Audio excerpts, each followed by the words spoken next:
एक बात बताओ, भगवान जल्दी किसको मिलते हैं? राजा से प्रश्न कर लिया सुखदेव स्वामी ने कि भगवान जल्दी किसको मिले। तो राजा क्या कहता है? राजा कहता है कि गुरुदेव, भगवान जल्दी उसी को मिलते हैं जो दिन में 5 बार सपड़े नहाए। तो सुखदेव स्वामी कहते हैं, राजन, यदि 5 बार स्नान करने से, नहाने से, सपड़ने से यदि भगवान मिलते होते ना, तो ये जो कोल भील निषाद थे, केवट लोग जो थे, ये जाड़े के 4 महीने नहाते ही नहीं थे। लेकिन फिर भी भगवान मिले कि नहीं मिले इनको? निषाद राजगुह को भगवान राम ने अपना मित्र बनाया कि नहीं बनाया? भगवान से स्पष्ट तौर से कह दिया था कि अस हमार प्रभु बड़ सेवा काई और लेह ना बासन बसन चुराई, हमसे नहीं बने प्रभु। लेकिन फिर भी भगवान ने उनको अपना मित्र बनाया कि नहीं बनाया? मिले कि नहीं मिले भगवान? तो फिर राजा कहता है कि प्रभु, फिर भगवान उम्र देखते होंगे कि जो बुजुर्ग व्यक्ति होगा, जो ज्यादा लंबी उम्र का होगा, उस व्यक्ति को मिलूंगा। भगवान उम्र भी नहीं देखे। यदि भगवान उम्र देखते होते तो ये बताओ ध्रुव जी की क्या उम्र थी? बताओ। 5 वर्ष का नन्हा सा शिशु ध्रुव, जिसने भगवान को प्रकट कर लिया, भगवान मिले कि नहीं मिले उसे? भगवान उम्र भी नहीं देखते। तो फिर भगवान विद्या देखते होंगे, पढ़ा लिखा है कि नहीं है, MBA BA करा है कि नहीं करा? बड़ा भगवान पढ़ाई लिखाई भी नहीं देखे कुंवर सिंह भैया। भगवान यदि पढ़ाई लिखाई देखते होते तो ये बताओ गजराज, ये हाथी कहाँ का पढ़ा लिखा था? बताओ। वो तो जानवर था ना, पशु था ना। लेकिन उसने भगवान का आधा नाम लिया, आधे नाम से पहले ही भगवान ने उसका उद्धार कर लिया। भगवान मिले कि नहीं मिले उसे? फिर भगवान रूप देखते होंगे कि गोरे व्यक्ति को मिलूंगा, काले को नहीं मिलूंगा। भगवान रूप भी नहीं देखे। यदि भगवान रूप देखते होते तो बुआ ये कुब्जा कहाँ की रूपवती थी? कुरूपणी थी, अपने चेहरे को छुपा करके रखती थी। लेकिन कन्हैया मिला कि नहीं मिला उसे? मिला। तो फिर भगवान धन देखता होगा, जिसके पास में खूब माल टाल है, बढ़िया करोड़पति आदमी को मिलेंगे। भगवान धन भी नहीं देखे। यदि भगवान धन देखता होता तो सुदामा को अपना मित्र कभी नहीं बनाता। तो फिर भगवान फिर जाति देखते होंगे। उच्च कुल में जिसने जन्म लिया, ब्राह्मण कुल में जिसका जन्म हुआ होगा, उसी को मिलूंगा। तो भगवान कहते हैं, सुखदेव स्वामी कहते हैं, भगवान जाति भी नहीं देखे। यदि भगवान जाति देखते होते तो ये बताओ विदुर जी की क्या जाति थी? वो तो दासी के पुत्र थे कि नहीं थे? लेकिन परमात्मा ने उनके घर में जाकर के केले के छिलके खाए हैं। खाए कि नहीं खाए? जैसे ही ये बात कही तो राजा कहता है, गुरुदेव ये कथा आप मुझे श्रवण कराइए कि विदुर जी के घर जाकर के मेरे कन्हैया ने केले के छिलके कैसे खाए। सुखदेव जी वर्णन करते हैं कि हे राजन, इस संसार कहते हैं, हे राजन, हुआ ये कि पांडवों के साथ में कौरव जब अन्याय कर रहे थे, लाक्षागृह में जलाने का जब षड्यंत्र रचाया जा रहा था, किनको? पांडवों को जलाने का जब षड्यंत्र रचाया जा रहा था, तब कौरवों के पिता हैं धृतराष्ट्र। उन धृतराष्ट्र के सामने विदुर जी आए, और विदुर जी महामंत्री हैं हस्तिनापुर के। विदुर जी ने राजा से कहा कि हे राजन, मैं एक मंत्री होने के नाते नहीं, मैं एक भाई होने के नाते नहीं, एक नागरिक होने के नाते आपसे निवेदन करने के लिए आया हूं। हे राजन, अन्याय की बेल पर कभी भी अमृत का फल नहीं आता। अन्याय की बेल कभी भी हरी भरी नहीं हो सकती। हे राजन, पांडवों के साथ जो तुम्हारे पुत्र अन्याय कर रहे हैं, उस अन्याय को रोको। पांडव कमजोर नहीं है, केवल तुम्हारा आदर करते हैं, तो केवल तुम्हारा सम्मान करते हैं, इसलिए कुछ नहीं कहते। और शास्त्र ये कहता है राजन कि एक नगर को नष्ट करने से यदि पूरा देश सुरक्षित होता हो तो उस नगर को नष्ट कर देना चाहिए। एक गांव को नष्ट करने से यदि पूरा प्रांत सुरक्षित होता हो तो उस गांव को नष्ट कर देना चाहिए, और एक घर को नष्ट करने से यदि पूरा महानगर सुरक्षित होता हो तो उस घर को नष्ट कर देना चाहिए।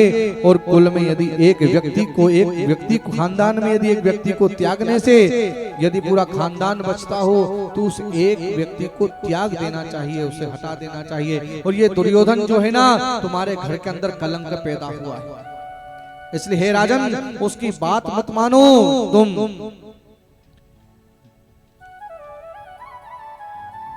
तुम्हारी बुद्धि को वैसे ही, बाहर की जो बुद्धि है, तुम्हारी जन्म से आंख तो है ही नहीं जो तुम देखो संसार को, लेकिन परमात्मा ने दो आंखें अंदर और दे रखी है। कौन कौन सी? ज्ञान विराग, नयन और गारी। दो ज्ञान और वैराग्य की जो दो अंदर आंखें, उनको तो खोलो, उनमें तो विकार मत लाओ। ये शकुनी ने ऐसा लगता है कि तुम्हारे अंदर की आंखों को भी फोड़ दिया है। दुर्योधन की बात मत मानो, पांडवों को लाक्षागृह में जलने से बचाओ, उनके साथ अन्याय मत होने दो। ये सब बातें जैसे विदुर जी धृतराष्ट्र से कह रहे थे, उसी समय पर वहां पर कुंवर सिंह भैया दुर्योधन आ गया। और दुर्योधन आकर के तड़क करके कहने लगा, क्यों दासी पुत्र मेरे पीठ पीछे मेरे पिता को भड़काता है? चला जाए यहाँ से। मेरी कृपा से तुझे इस हस्तिनापुर का महामंत्री पद प्राप्त है, और तू मेरे पीठ पीछे मेरे पिता को ही भड़का रहा है, अनर्गल बक रहा है। विदुर जी कहते हैं, बेटा तेरा मन दुखाने का मेरा कोई मंतव्य नहीं था, फिर भी जैसी तेरी इच्छा। महामंत्री पद त्याग करके विदुर जी वहां से चले गए। विदुर जी गए, जब विदुर जी गए उन्होंने हस्तिनापुर का महामंत्री पद त्याग दिया, और त्याग करके अपनी पत्नी विदुरानी जी को लेकर के कहां गए? जहां पर कदली मतलब केले के पेड़ थे, उस वन में गए। वहां पर एक पर्णकुटी बनाई, और उसमें कहते हैं 12 साल तक भगवान के नाम इस 12 अक्षर मंत्र का जाप करा। 12 अक्षरी मंत्र कौन सा है? ओम नमो भगवते वासुदेवाय, ओम नमो भगवते वासुदेवाय। इसका जप करते हैं और केवल फल का आहार करते हैं। तो सोचो 12 वर्षों तक जिन्होंने अन्न ना खाया हो, वही फल खा करके इस भगवान के 12 अक्षरी मंत्र का जिसने जप किया हो, उनके मुखमंडल पर क्या तेज होगा।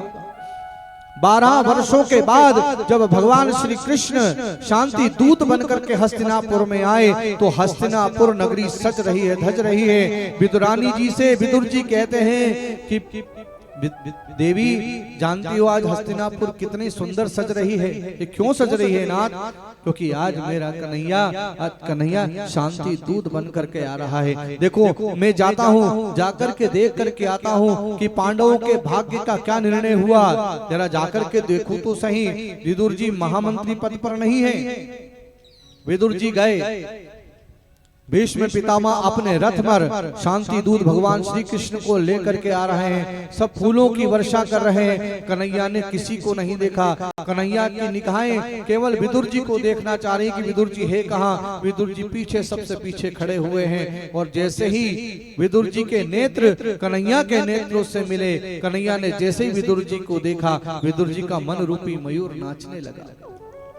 भीष्म पितामह विदुर जी को लेकर के कहां आए? सभा मंडप में आए। उस राजसभा में आए जहां पर कहते हैं धृतराष्ट्र की सभा है। भीष्म पितामह बैठे हैं, द्रोणाचार्य बैठे हैं, कृपाचार्य बैठे हैं, अंगराज कर्ण बैठा है, दुशासन बैठा है, बड़े बड़े राजा महाराजा उस सभा के अंदर विद्यमान। लेकिन विदुर जी का जो पद था महामंत्री पद, वो खाली था, रिक्त था। भगवान श्री कृष्ण जब उस सभा में पधारे तो उन्होंने आकर के दुर्योधन से कहा कि दुर्योधन, मैंने तुझे दुर्योधन नहीं कहा, मैंने तुझे सुयोधन कहा। एक बात बता तू मुझे, पांडव तुम्हारे भाई है कि नहीं है? दुर्योधन कहता है हाँ है। बोले तुम्हारे खास काका के बेटे हैं कि नहीं है? कि हाँ है, बिल्कुल है।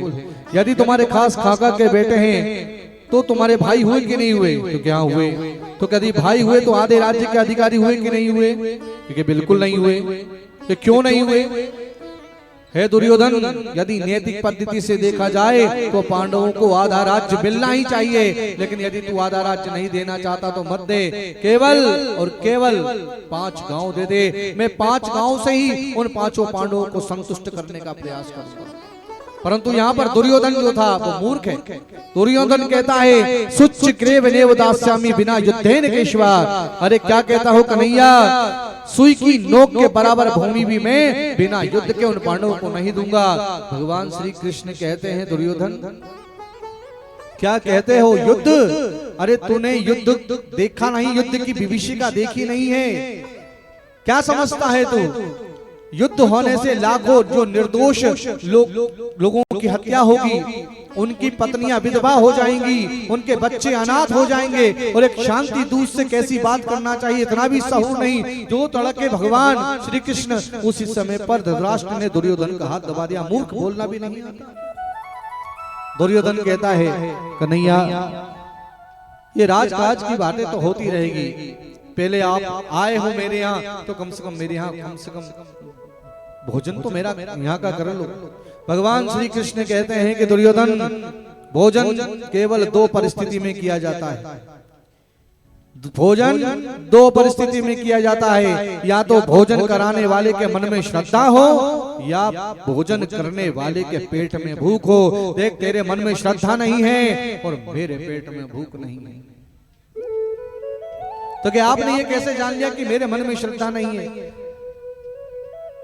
तो कहते हैं दुर्योधन यदि तेरे मन में श्रद्धा होती तो मेरी बात पहले मान लेता, और वैसे भी मेरे को तेरे यहाँ का आज भोजन करना ही नहीं है। क्यों? क्योंकि मेरा निमंत्रण तो पहले ही आ गया। तो किसके यहाँ से? कि विदुर जी के यहाँ से। अब विदुर जी सभा में, विदुर जी ने देखा कि मैंने इनको कब निमंत्रण दे दिया।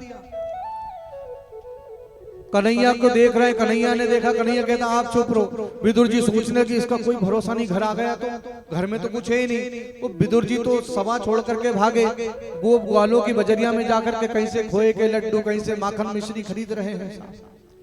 इधर भगवान श्री कृष्ण सीधे कहां पहुंचे? विदुरानी के घर में पहुंचे हैं। विदुरानी जी उस समय स्नान कर रही थी, द्वार पर जाकर के द्वार खटखटाया है विदुरानी जी ने। आज वो नंद नंदन, वो परमात्मा आज भगवान विदुर जी के घर के पावना बन गए।